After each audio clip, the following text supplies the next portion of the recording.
একটা কথা মানতেই হবে, যারা বাপের টাকায় চলে তারা নির্ভরযোগ্য প্রজা, আর যারা নিজের টাকায় চলে তারাই হলো মহারাজা।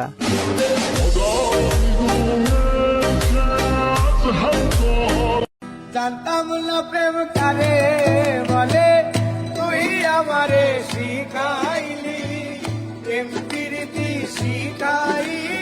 চাইলেও তোমাকে পারবো না সরাতে, তুমি আমি অপূর্ণ। ভালোবাসা হয় যদি জীবনে না জড়াতে, হৃদয় হতো প্রেম শূন্য। অন্তর আমার তাই বারে বার বলছে